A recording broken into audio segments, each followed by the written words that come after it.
Hello friends, स्वागत है आप सभी लोगों का हमारे यूट्यूब चैनल में जिसका नाम है आर्य कोचिंग सेंटर और मैं हूं आकाश शर्मा। और आज मैं आप लोगों को जो जैव प्रक्रम है, जैव प्रक्रम को मतलब कि शॉर्ट में बहुत फास्ट तरीके से आप लोगों को मैं समझाने वाला हूं इसको। तो इस वीडियो को हमारी लास्ट तक देखिए, जिससे ये है कि आपको मतलब कि कोई मतलब कि गवर्नमेंट एग्ज़ाम देना चाहते हैं या फिर AMU 10+2 का एग्ज़ाम देना चाहते हैं या फिर आप इस चैप्टर को बहुत फास्ट तरीके से समझना चाहते हैं, तो आपके लिए ये बहुत इंपॉर्टेंट है और बहुत ही ज़्यादा आपके लिए बेनिफिशियल रहेगा। ठीक है, देखिए चलते हैं। सबसे पहला हमने देखा कि जैव प्रक्रम है। जैव प्रक्रम में हमारे जीवन के अंदर जितने भी प्रक्रम होते हैं, ठीक है, उस सभी को हम जैव प्रक्रम में रख देते हैं। मान लीजिए अब यहाँ पर हम जो समझने वाले हैं, हम सजीवों के बारे में समझेंगे। ठीक है, तो सजीव के अंदर जो गुण होते हैं वो देखिए, इसमें जो दे रखा है पोषण होता है। पोषण आप लोग जानते ही हैं कि जो हम चीज़ें दूसरों से प्राप्त करते हैं, मतलब कि जब हम मतलब कि भोजन को लेते हैं तो वो पोषण की कैटेगरी में आता है। अब देखिए, पहला हमारा दे रखा है स्वयं पोषण।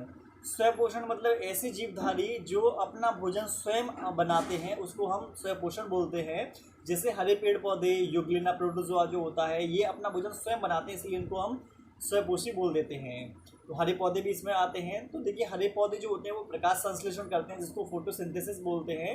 फोटोसिंथेसिस की क्रिया में कार्बन डाइऑक्साइड और जल की रिक्वायरमेंट रहती है। सनलाइट और क्लोरोफिल की प्रेजेंस में ये कार्बोहाइड्रेट बनाते हैं और ऑक्सीजन को निर्माण करते हैं। ठीक है, तो आपको बता दें ये फोटोसिंथेसिस की जो प्रोसेस है वो हम आगे चलकर आप लोगों को दिखा देंगे। तो आप यहाँ पर ये समझेंगे कि स्वयंपोषी जो प्राणी होते हैं वो अपना भोजन स्वयं बनाते हैं। दूसरा है परपोषण। परपोषण जो प्राणी ऐसे प्राणी जो अपना भोजन दूसरों से प्राप्त करते हैं, उसको हम परपोषी प्राणी बोल देते हैं या उसको हम परपोषण बोल देते हैं। इसको हम विषम पोषण भी बोलते हैं, क्योंकि इसमें बहुत सारी कैटेगरी हैं। जैसे कि पहला है मृतजीवी पोषण। तो ये ऐसे जीव होते हैं जो मरी हुई चीज़ों से, मरे हुए जीवों से अपना भोजन प्राप्त करते हैं, इसीलिए इनको हम मृतोपजीवी भी बोल देते हैं। जैसे जितने भी कवक हैं, कवक को हम फंजाई बोल देते हैं, और जीवाणु वगैरह जो होते हैं वो इस कैटेगरी में रखे जाते हैं। अगला है परजीवी पोषण। परजीवी पोषण ऐसे होते हैं जो दूसरे से भोजन प्राप्त करेंगे, उसको बिना मारे। ठीक है, दूसरे के शरीर से भोजन प्राप्त करेंगे लेकिन उसको मारेंगे नहीं। जैसे गोलकृमि है, जोंक है। तो ये जो प्राणी होते हैं, आपने देखा होगा पौधे की अगर बात करें तो उसमें अमरवेल होती है। तो ये जो प्राणी होते हैं हमारे शरीर के अंदर से या बाहर से मतलब कि पोषण प्राप्त करते हैं। जो शरीर के अंदर होते हैं उनको अंतःपरजीवी बोलते हैं, जो शरीर के बाहर होते हैं उनको बाह्यपरजीवी। जैसे मान लीजिए प्लाज्मोडियम। प्लाज्मोडियम से मलेरिया होता है, और मलेरिया जो होता है, मलेरिया प्लाज्मोडियम के कारण होता है। प्लाज्मोडियम हमारी बॉडी के अंदर होता है, तो उसको हम बोलेंगे अंतःपरजीवी। लेकिन जोंक शरीर के बाहर होती है, शरीर के बाहर से हम भोजन प्राप्त करती है, तो उसको बोलेंगे हम बाह्यपरजीवी। ठीक है, लास्ट हमारा दे रखा है प्राणी संपोषण। प्राणी संपोषण में अमीबा से लेकर मनुष्य तक के जो जितने भी जीव होते हैं उसको हम स्वयंपोषी मतलब कि प्राणी संपोषण के अंतर्गत रख देते हैं। मनुष्य में पोषण भी इसी के द्वारा होता है। जैव प्रक्रम में आप श्वसन के बारे में पढ़ेंगे, उसके साथ वहन जो परिवहन होता है उसके बारे में हम पढ़ेंगे। उत्सर्जन तंत्र के बारे में पढ़ेंगे कि हम अपने बॉडी के टॉक्सिस को कैसे बाहर निकाल सकते हैं। नियंत्रण एवं समन्वय, हमारी बॉडी मतलब किस तरीके से अपने आप को कंट्रोल करती है, हमारे शरीर के अंग किस प्रकार से काम करते हैं, वो सभी चीज़ हम देखने वाले हैं। जनन का मतलब ये है कि एक जीव दूसरे जीव को किस प्रकार जन्म देता है, तो इसी सभी चीज़ों के बारे में हमें देखना है। ठीक है, चलिए आगे बढ़ते हैं। यहाँ पर दे रखा है मनुष्य में पोषण। तो मनुष्य में पोषण के देखिए विभिन्न चरण दे रखे हैं हमारे पास। यहाँ पर 5 चरण हैं कि मनुष्य में किस प्रकार से पोषण होता है। तो सबसे पहला है अंतःग्रहण। इसको हम इंगेशन बोलते हैं। अंतःग्रहण का मतलब होता है जब बाहर से किसी चीज़ को जब हम बॉडी के अंदर डालते हैं तो उसे हम अंतःग्रहण बोलते हैं। ठीक है, जैसे मनुष्य है, मनुष्य क्या करता है, मुख द्वारा लेता है, अंतःग्रहण अंदर होता है। चिड़िया होगी तो वो चोंच द्वारा लेगी। ठीक है, अमीबा होगा तो वो सीडोपोडिया जिसको या आप फूडपाथ जैसे बोलते हैं उसके द्वारा ये करता है। पाचन आप लोग जानते हैं, डिटेल में हम देखेंगे कि पाचन में हम क्या करते हैं, जो जटिल अणु होते हैं, जटिल अणु को सरल अवशोष्य अणु में कन्वर्ट कर देते हैं, जिससे कि हमारे शरीर में अगला पॉइंट क्या है, अवशोषण। कि हमारे शरीर में जो भोजन ब्रेक हुआ है, जो पाचन हुआ है, उस भोजन को हमारा जो शरीर है वो एब्जॉर्ब भी करना चाहिए, जब शरीर में ऊर्जा मिलेगी। ठीक है, क्षुद्रा के रसांकुर को हम विलाई भी बोल देते हैं द्वारा भोजन का।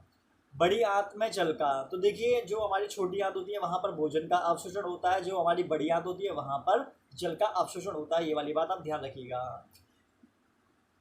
अगर हम यहाँ पर एक छोटी सी बात और बोल रहे हैं, जो क्षुद्रांत है, क्षुद्रांत वाले पार्ट में भोजन मतलब का जो अवशोषण होता है, अगर छोटी आंत के इलियम वाले पार्ट की अगर मैं बात करूँ, इलियम वाले अगर पार्ट की बात करूँ, तो हम जो क्षुद्रांत है, क्षुद्रांत को हम इलियम बोल देते हैं। सबसे पहला पार्ट ग्रहणी का जो होता है वो ग्रहणी सॉरी छोटी आंत का सबसे पहला पार्ट ग्रहणी होता है, और उस ग्रहणी वाले पार्ट का जो आकार होता है वो अंग्रेजी के सी आकार का होता है। और आपको बता दें जी, अंग्रेजी के सी आकार के साथ साथ इस ग्रहणी वाले पार्ट में हमारे शरीर में सबसे ज़्यादा भोजन का पाचन भी होता है। आगे हम चलते हैं स्वांगीकरण। स्वांगीकरण में कोशिका में मौजूद पोषक तत्वों से जीव द्रव का निर्माण, कि जो हमने खाने को अवशोषित किया है वो खाना हमारा क्या होगा, सेल के अंदर जाएगा, भोजन वहाँ पर क्या होगा, यूज़ होता है भोजन का, मतलब कि भोजन के पोषक, भोजन के अंदर जो पोषक तत्व है वहाँ पर यूज होगा, और यूज होने के बाद में वहाँ पर जो हमारा जीव द्रव है, हमारी जो कोशिका है, उसमें क्या होता है, उसका निर्माण होता है। लास्ट में है बहिष्करण। इसका मतलब ये है कि जो भी हमने खाना खाया है, जो पच चुका है, जो अवशोषित हो चुका है, वो तो शरीर में काम आ गया, लेकिन कुछ भोजन ऐसा होता है या कुछ भोजन का पार्ट ऐसा होता है जो हमारे बॉडी में नहीं पच पाता, तो हम क्या करते हैं, उसको शरीर से बाहर निकाल देते हैं। तो अनपचे भोजन को बाहर निकालता, मतलब हमारे बॉडी के अंदर जो ऐसा भोजन है जो पचा नहीं है, उसको हम बॉडी से बाहर निकालने का काम करते हैं। ठीक है, तो उसी को हम क्या बोल देंगे, बहिष्करण। तो आई थिंक आप लोगों को यहाँ तक समझ में आ गया होगा। अब हम देख लेते हैं, ये जो नीचे रिएक्शन दिखाई दे रही है, ये रिएक्शन है आप लोगों की, इस रिएक्शन को हम बोलेंगे फोटोसिंथेसिस। तो फोटोसिंथेसिस कभी कभी देखो 10+2 में ये वाली रिएक्शन ही डायरेक्ट आएगी, 4 रिएक्शन दी हुई होंगी, और आपसे पूछा जाएगा निम्न में से कौन सी रिएक्शन एकदम ठीक है, तो आप बताएंगे कि कौन सी ठीक है। तो ये वाली आप देखेंगे 6CO2 + 12H2O, और जिसमें क्लोरोफिल, सौर ऊर्जा मतलब सनलाइट भी होगी, और ये C6H12O6 आएगा। यहाँ पर O2 है ना, थोड़ी मिस्टेक हो गई है, यहाँ पर O6 आएगा। तो ये हमारे पास ग्लूकोज बन गया। ग्लूकोज मतलब कार्बोहाइड्रेट तैयार हो चुका है, और उसके साथ ऑक्सीजन का भी निर्माण है और जल का भी निर्माण होता है। ठीक है, आइए आगे चलते हैं। अब हम देखते हैं पाचन। ये हमारे पास पाचन दे रखा है, देखिए जो हमारा पाचन है, पाचन को हम देखेंगे। यहाँ पर देखो पहले लाल ग्रंथियाँ दे रखी हैं, फिर दे रखा है कि मतलब कौन से एंजाइम निकलते हैं, और लास्ट में उनका क्या प्रभाव होता है। तो सबसे पहले हम बात करते हैं लाल ग्रंथि की। देखो कुछ इन्फॉर्मेशन मैं यहाँ पर ऐड करता चलूँगा जो यहाँ पर दिखाई नहीं दे रही है, लेकिन मैं आप लोगों को समझाता रहूँगा। लाल ग्रंथियाँ जो होती हैं, ये 3 जोड़ी लाल ग्रंथियाँ होती हैं जो हमारे मुख में खुलती हैं। और लाल ग्रंथि में 2 प्रकार के एंजाइम होते हैं, एक होता है एमाइलेज एंजाइम और दूसरा होता है लाइसोजाइम एंजाइम। एमाइलेज एंजाइम क्या करता है, मंड का पाचन करता है, और जो भोजन होता है, भोजन में जो मंड है उसको माल्टोस में बदलने का ये काम करता है। जबकि लाइसोजाइम एंजाइम और एक और पाया जाता है, वो हमारे भोजन में आए जीवाणु एवं कवक को नष्ट करने का काम करता है। अगली हमारी ग्रंथि है जिसको हम जठर ग्रंथि बोलते हैं। जठर ग्रंथि जो होती हैं वो हमारे आमाशय में पाई जाती हैं। आमाशय को ही हम स्टमक बोल देते हैं, पेट बोल देते हैं। तो पहले ही हमारा इस ग्रंथि से जो पहला एंजाइम निकलता है वो हमारे पास है पेप्सिन। पेप्सिन एंजाइम का काम होता है कि पेप्सिन एंजाइम प्रोटीन को पचाने में हेल्प करता है, और ये पेप्सिन एंजाइम सक्रिय होता है HCl की उपस्थिति में, मतलब अम्लीय माध्यम में ये सक्रिय होता है। ठीक है, अगला है हमारे पास म्यूकस। हमारी जो जठर ग्रंथियाँ हैं वो म्यूकस को स्रावित करती हैं, और म्यूकस का काम होता है आमाशय की दीवार की रक्षा करना। इसका मतलब ये है कि हमारे आमाशय की जो दीवार है, HCl बहुत ही प्रबल अम्ल होता है, वो अम्ल हमारी आंतों को, हमारे पेट को गला सकता है। तो हमारे जो आमाशय होता है, आमाशय के चारों ओर एक लेयर पाई जाती है, वो म्यूकस की लेयर होती है, जिससे कि HCl हमारे आमाशय को प्रभावित नहीं कर पाता है। लास्ट है HCl हाइड्रोक्लोरिक एसिड होता है हमारे पेट में, माध्यम इसका अम्लीय बनाना होता है, और जीवाणुओं को, जम्स को मारने का भी ये काम करता है। तो इस प्रकार आपने देखा कि जठर ग्रंथियाँ किस प्रकार हेल्प करती हैं। अब बात करते हैं हम यकृत की। यकृत को हम लिवर बोल देते हैं, और लिवर हमारे मानव शरीर का सबसे बड़ा मतलब कि ग्रंथि मानी जाती है, सबसे बड़ी ग्रंथि मानी जाती है, सबसे भारी ग्रंथि मानी जाती है। 1.2 से 1.5 के लगभग इसका भार होता है। और लिवर को हम जिगर भी बोल देते हैं, ये वाली बात आप ध्यान रखना। लिवर की जो सेल होती हैं, लिवर की सेल जो होती हैं वो पित्त रस को स्रावित करती हैं। तो आप समझ गए होंगे कि जो हमारा लिवर होता है, लिवर से पित्तरस निकलता है और पित्तरस का काम होता है वसा को ब्रेक करना और माध्यम को क्षारीय बनाना। क्योंकि जो आमाशय से भोजन आता है हमारी छोटी आंत में, वो भोजन अम्लीय होता है, तो उस अम्लीय भोजन को क्षारीय बनाने का काम हमारा पित्तरस करता है।